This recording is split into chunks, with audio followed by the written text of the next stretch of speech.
ஒரு சீடன் குரு கிட்ட கேட்ட மல்டிவர்சல் கதை. எஸ், இந்த கதையை கேட்டு நீங்க முடிக்கும் போது உங்களுக்கு நான் முன்னாடி சொன்ன மல்டிவர்சல் கதையில விட நிறைய இன்ஃபர்மேஷன் உங்களுக்கு கிடைச்சிருக்கும். கதைக்கு போறதுக்கு முன்னாடி இந்த வீடியோவை சப்ஸ்கிரைப் பண்ணாம நிறைய பேர் பார்த்துட்டு இருக்கீங்க. நீங்க பண்ற ஒவ்வொரு சப்ஸ்கிரைபும், ஒவ்வொரு கமெண்ட், ஒவ்வொரு லைக் இன்னொரு 10 பேர் கொண்டு போய் சேர்க்கும். புராணங்கள்ல நம்ம சித்தர்கள், நம்ம முன்னோர்கள் சொன்ன கதையை உங்களுக்கு இன்னும் என்கரேஜ்மெண்ட்டோட டீகோட் பண்ணி கொண்டு வந்து சேர்ப்பேன். கதைக்கு போலாமா? பிரபஞ்சத்தின் ஒவ்வொரு அதிர்விலும்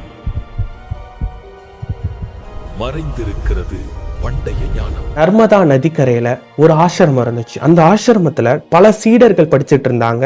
அங்க இருந்த குருவோட பேரு மகாவீராயர். குருகுலத்துல ஒரே ஒரு சிஷ்யன் மட்டும் கேள்வி கேட்டுட்டே இருந்தான். அவன் பேர் ஆத்ரேயர். அவன் பெரிய மகான் இல்ல, பெரிய திறமை இல்ல, ஆனா அவன் கிட்ட ஒரே ஒரு பழக்கம் மட்டும் இருந்துச்சு. கேள்வி கேட்டுக்கிட்டே இருப்பான். அவன் கேட்கிற கேள்விக்கு குருவோ இல்ல மற்றவங்களோ பதில் சொன்னாலும் அதுல இருந்து அடுத்த கேள்வியை கேட்பான். ஏன்னா அவன் ஒண்ணு புரிஞ்சுக்கிற வரைக்கும் அவன் கேள்வியை கேட்கறத நிறுத்த மாட்டான். அது அவன்கிட்ட இருந்த ஒரு நல்ல குணம்னு குருவுக்கு தெரிஞ்சுது. இருந்தாலும் ஒரு நாள் குரு எல்லாரையும் உட்கார வச்சு ஒரு கதை சொன்னாரு. அதாவது போகர், திருமூலர் இப்படி வேற வேற உலகங்களுக்கு போயிட்டு வந்தாங்க அப்படிங்கிற கதையை சொன்னாரு. வேற வேற உலகங்கள் அப்படின்னா அவனுக்கு என்னன்னே புரியல. திருப்பி குரு கிட்ட போயிட்டு வேற வேற உலகங்கள்னா என்ன அப்படின்னு கேட்கும்போது ஆத்ரேயர்கிட்ட, நீ இந்த உலகத்துல எனக்கு சிஷ்யனா இருக்க, இன்னொரு உலகத்துல நான் உனக்கு சிஷ்யனா இருப்பேன், நீ எனக்கு குருவா இருக்கலாம். இல்ல இன்னொரு உலகத்துல நீ பிறக்காம இருக்கலாம். இல்ல இன்னொரு உலகத்துல நீ ராஜாவா இருக்கலாம். என்ன வேணா இருக்கலாம். நிறைய பாசிபிலிட்டிஸ், ப்ராபபிலிட்டி இருக்கு அப்படின்னு சொன்னாரு. அப்போ கடவுள்கள் அப்படின்னு கேட்ட உடனே மகாவீராயருக்கு ஒரு நிமிஷம் ஷாக் ஆனார். கரெக்ட், கடவுள்கள், அவங்களும் பல பல கடவுள்கள் இருப்பாங்க. அப்போ இந்த பூமிக்கு ஒரு கடவுள்னா இன்னொரு பூமிக்கு வேற கடவுளா அப்படின்னு கேட்கும்போது, ஆமா. அப்போ நீங்க சொன்னீங்களே இந்த பூமியில நான் உங்களுக்கு சிஷ்யனா இருக்கேன், அந்த பூமியில நீங்க எனக்கு சிஷ்யனா இருக்கீங்க அப்படின்னு. அப்போ கடவுள்களும் அந்த பூமியில வேற வேற ரோல்ஸ் செய்வாங்களா? கடவுளா இல்லாம இருப்பாங்களா? கடவுள் வேற யாராவது இருப்பாங்களா அப்படின்னு கேட்கும்போது மகாவீராயருக்கு ஒரே ஆச்சரியம். இவங்கிட்ட இருந்து இந்த மாதிரி கேள்வி அவர் எதிர்பார்க்கல. பட் அவன் கேட்ட கேள்வி கரெக்டா இருந்துச்சு. மகாவீராயர் ஒரு வட்டம் வரைஞ்சார் மண்ணுல. அந்த வட்டத்துக்குள்ள நீ உட்காரு அப்படின்னு சொன்னார். அவனும் போய் உட்கார்ந்தான். இந்த வட்டம் தான் நம்மளோட பூமி. இந்த வட்டத்துக்குள்ள ஒரு செட் ஆஃப் ரூல்ஸ் இருக்கு. அதாவது நான் உங்களுக்கு ஈஸியா எக்ஸ்பிளைன் பண்றேன். அவர் சொன்னது என்னன்னா, கிராவிட்டி இந்த வட்டத்துக்குள்ள ஒண்ணு, அதே மாதிரி பிசிக்ஸ் இந்த வட்டத்துக்குள்ள ஒண்ணு. இந்த வட்டம் தான் நம்மளோட யூனிவர்ஸ். இந்த வட்டத்துக்குள்ள இதெல்லாம் ஒரு செட் ஆஃப் ரூல்ஸ். அதே மாதிரி விஷ்ணு, கிருஷ்ணர், ராமர் எல்லாமே இந்த வட்டத்துக்குள்ள பிறந்தவங்க. ஒரு ஃப்ளோ ஆஃப் அவங்களுக்கு கொடுத்த வேலையை பண்ணிட்டு போயிட்டாங்க. இந்த வட்டத்தை தாண்டி வேற ஒரு வட்டத்துக்கு போகும்போது அது வேற ஒரு யூனிவர்ஸ். அதாவது அவர் என்ன சொல்ல வர்றாருன்னா, இந்த வட்டங்கிறது பபுள். இந்த பபுள்குள்ள நிறைய செட் ஆஃப் யூனிவர்ஸ் இருக்கு. அதுல நம்மளுக்கு செட் ஆஃப் ரூல்ஸ் இருக்கு, அதை நம்ம ஃபாலோ பண்ணோம். இன்னொரு பபுளுக்கு போகும்போது அங்க வேற ஒரு செட் ஆஃப் ரூல்ஸ் இருக்கும், வேற ஒரு ரோல் இருக்கும், வேற மாதிரி நடக்கும். அப்ப அவன் கேட்டான், இதெல்லாம் லேயரா அப்படின்னு கேட்டான். இல்ல, இது லேயர்ஸ் கிடையாது, இது வேற வேற பபுள், வேற வேற செட் ஆஃப் ரூல்ஸ் இருக்கு அப்படின்னு சொன்னார். அவனுக்கு இன்னும் புரியல. ஸோ அவர் வேற வழியே இல்லாம அகத்தியர், போகர், திருமூலர் செஞ்சதை அவரும் செஞ்சாங்க. எஸ், வேற வேற ஃப்ரீக்வன்சியில் அவங்க பாடியை வைப்ரேட் பண்ணி அவங்க அந்த உலகத்துக்கு போக பார்த்தாங்க. எஸ், அப்போ அவங்க அந்த வட்டத்துக்குள்ளேயே உட்காந்து தியானம் பண்ண ஆரம்பிச்சாங்க, ஆத்ரேயரும் மகாவீராயரும். அப்போ அவங்க பாடி, 2 பேரோட பாடியும் ஒரே ஃப்ரீக்வன்சியில் கனெக்ட் ஆச்சு. அவங்க வேற ஒரு உலகத்தோட ஃப்ரீக்வன்சியில் கனெக்ட் ஆனாங்க. அங்க காகபுஜண்டர் சித்தரை பார்த்தாங்க. எஸ், காகபுஜண்டர் சித்தரை பற்றி நான் ஆல்ரெடி உங்களுக்கு சொல்லியிருக்கேன்.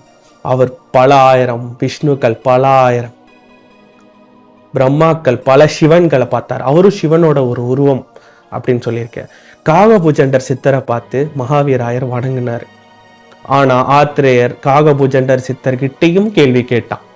என்னன்னா, காகபுஜண்டர் சித்தர்கிட்ட, நீங்க தான் பல ஆயிரம் விஷ்ணு, பல ஆயிரம் பிரம்மாக்களை பார்த்திருக்கீங்களே, விஷ்ணுக்களா விஷ்ணு, மகாவிஷ்ணுன்னு ஒருத்தர் இருக்காருன்னு எங்க குரு சொல்றாரு, அவர் யாரு அப்படின்னு கேட்கும்போது காகபுஜண்டர் சித்தர் கரெக்டு தான். நிறைய விஷ்ணுக்கள் இருக்காங்க. ஒரு விஷ்ணு வந்து புல்லாங்குழல் வச்சிருப்பாரு, ஒரு விஷ்ணு சுதர்சன சக்கரம் வச்சிருப்பாரு, ஒரு பிரம்மாக்கு 4 தலை இருக்கும், சில பிரம்மாக்கு 8 தலை இருக்கும், சில பிரம்மாக்கு 100 தலை இருக்கும்.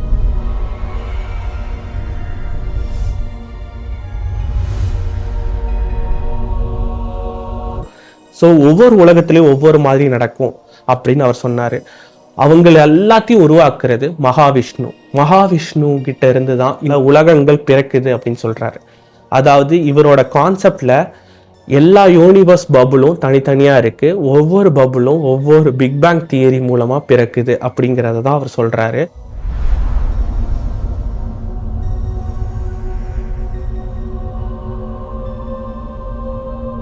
அவர் சொன்னது என்னன்னா, விஷ்ணு மூச்சு விடும்போது ஒரு உலகம் பிறக்குது, திருப்பி மூச்சை உள்ள இழுக்கும்போது அந்த உலகம் அழியுது. அது அவருக்கு 1 செகண்ட், ஆனால் அந்த உலகத்துக்கு பல ஆயிரம் கோடி வருஷங்கள் ஆகுது. இது பிக் பேங் தியரியோட கனெக்ட் ஆகுது. பெருவெடிப்பு, அது வெடிக்கும் போது ஒரு உலகம் உருவாக ஆரம்பிக்குது. திருப்பி அது எக்ஸ்பேண்ட் ஆகி போயிட்டே இருக்கு. திருப்பி அது கான்ட்ராக்ட் ஆகி உள்ளிக்கு சேரும்போது திருப்பி எல்லாமே இம்ப்ளோட் உள்ள சேர்ந்து அந்த உலகம் அழியுது. அதுதான் மூச்சு இழுத்து விடுறதுங்கிறத அவரு சொல்றாரு. இப்ப இருக்கிற சயின்ஸ் அதை பிக் பேங்னு சொல்லுது, பிக் இம்ப்ளோடுன்னு சொல்லுது.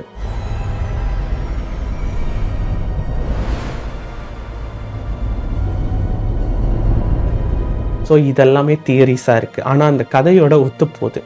அப்போ ஆத்திரேயருக்கு இன்னொரு டவுட். நான் வந்து விஷ்ணு நம்ம உலகத்துல நிறைய அவதாரம் எடுத்தாங்க, அதே மாதிரி எல்லா உலகத்துலேயும் அதே அவதாரம் எடுப்பாங்களா அப்படின்னு கேட்கும்போது இருக்கலாம், இல்லாமலே இருக்கலாம் அப்படின்னு காகபுஜண்டர் சொன்னார். நீ வேணா விஷ்ணு கிட்டே கேளுன்னு சொல்லி காகபுஜண்டர் சித்தர் அந்த உலகத்தில் இருக்கிற விஷ்ணு கிட்ட கொண்டு போய் அவனை பேச வச்சார். எஸ், அப்போ அவனுக்கு ரொம்ப ஆச்சரியம். ஏன்னா மகாவீராயரும் ஆத்ரேயரும் விஷ்ணுவை அவங்க காலத்தில் வெறும் சிலை வடிவமாக கதைகளாக தான் கேட்டிருக்காங்க. இப்போ அவங்க அந்த காலத்தில் அந்த பூமியில் விஷ்ணு வாழ்ந்துக்கிட்டு இருந்தார். நேர்லேயே கொண்டு போய் கேட்கும்போது, உங்கள் உலகத்தில் இருக்கிற விஷ்ணு நானும் வேற, ஆனால் எங்களுக்கு கொடுக்கப்பட்ட பாதைகள் ஒன்றா தான் இருக்கும். மனிதர்களை வழி நடத்தி ஒரு இடத்துக்கு கூப்பிட்டு போகணும். எஸ், அதனால அங்கே என்ன ரூல்ஸ் இருந்துச்சோ அதை நான் ஃபாலோ பண்ணேன், இங்கே என்ன ரூல்ஸ் இருக்கோ அதை நான் ஃபாலோ பண்ணேன், எல்லாமே நான் தான் அப்படிங்கிறத சொன்னார். அப்போ விஷ்ணுக்கெல்லாம் விஷ்ணு, மகாவிஷ்ணு அவர் சொன்ன மாதிரி இருக்காங்க. அதே மாதிரி தான் பபிள்ஸ் பல இருக்குது, பல உலகங்கள் இருக்குது. ஒவ்வொரு உலகமும் வேற வித்தியாசமான சூழ்நிலைகளை கொண்டிருக்கு.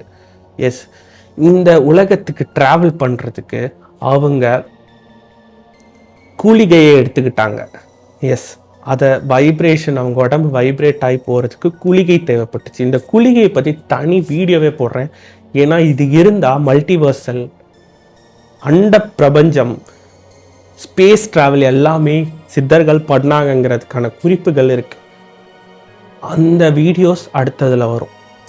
இப்போ இந்த ஆத்ரேயனுக்கு கேள்வி இன்னும் அதிகமாக தான் ஆச்சு. ஏன்னா இப்போ ஏன் இவ்வளோ உலகம் இருக்கணும், ஒரு உலகம் நல்லா சந்தோஷமா இருக்கு, ஒரு உலகம் இவ்வளோ கஷ்டப்படுது அப்படின்னு கேட்கும்போது விஷ்ணு காகபுஜண்டர் கிட்ட நீயே பதில் சொல்லுன்னு சொல்றாரு. அப்போ காகபுஜண்டர் சொல்றாரு, நீ இருக்கிற உன்னோட உலகம் உனக்கு ஒரு எக்ஸ்பீரியன்ஸை கற்றுக் கொடுக்குது. அந்த எக்ஸ்பீரியன்ஸை வச்சு நீ என்னவா யோசிக்கிற, என்னவா ஆகுறேங்கிறத வச்சு தான் நீ அடுத்த உலகத்துக்கு போறியா, இல்லை அதே உலகத்தில் இருப்பியா, இல்லை அதுக்கு கீழே இருக்கிற உலகத்துக்கு போவியா அப்படிங்கிறது உனக்கு கொடுக்கப்படும். எஸ், அதாவது கர்மா லாஜிக் எல்லாத்துக்கும் சேமாக தான் இருக்கும். நீ உனக்கு கொடுக்குற அனுபவத்தை வச்சு நல்லதை பண்ணால், நல்லதை நினச்சா, மற்றவங்களுக்கு தீங்கு பண்ணாமல் இருந்தால் அடுத்த ஹையர் லெவலுக்கு போகலாம், இல்லைன்னா கீழே தான் போகணும் அப்படிங்கிறத, இல்லைன்னா இருக்கிற இடத்துலையே இருக்கணும். அதனால 7 பிறவிகள் இல்லை, பலாயிரம் பிறவிகள் இருக்குது. மனித பிறவியே பலாயிரம் பிறவிகள் இருக்குது, பலாயிரம் டிஃப்ரெண்ட் பாசிபிலிட்டிஸ் இருக்குது. அந்த எல்லா பாசிபிலிட்டிஸில் நீ ராஜாவாக பிறக்கணும், நீ ஒரு பிச்சைக்காரனாக இருக்கணும், எல்லாமே நீ இப்போ இந்த இடத்துல நீ உன் வாழ்க்கையில் பண்ணுற கர்மா உன் பேகேஜாக இருக்கும். அதை நீ எவ்வளோ சீக்கிரம் டிசால்வ் பண்ணுறியோ அவ்வளோ சீக்கிரம் நீ ஹையர் லெவலுக்கு போகலாம் அப்படிங்கிறத அவர் சொல்கிறாரு. கடைசி லெவலுக்கு போனால் என்ன ஆகும் அப்படின்னு ஆத்ரேயர் கேட்கும்போது காகபுஜண்டர் சித்தர், அது உன் குருகிட்டே கேட்டுக்க அப்படின்னு சொன்ன இந்த கதை இதோட முடியுது. இந்த கதையோட அடுத்த பார்ட் வேணும்னா நீங்கள் கமெண்ட் பண்ணுங்கள், நான் உங்களுக்கு அடுத்த பார்ட் கொண்டு வந்து சேர்க்குறேன். அது மட்டும் இல்லை, இன்னொரு இன்ட்ரெஸ்டிங்கான கதை இருக்குது. நிலா எப்படி உருவாச்சு? இதுக்கு சயின்டிஃபிக்காக ஏலியன் எக்ஸ்ப்ளனேஷனா இல்லை ஸ்பிரிச்சுவல் எக்ஸ்ப்ளனேஷனா? அதுவும் உங்களுக்கு வேணும்னா கமெண்ட் பண்ணுங்கள்.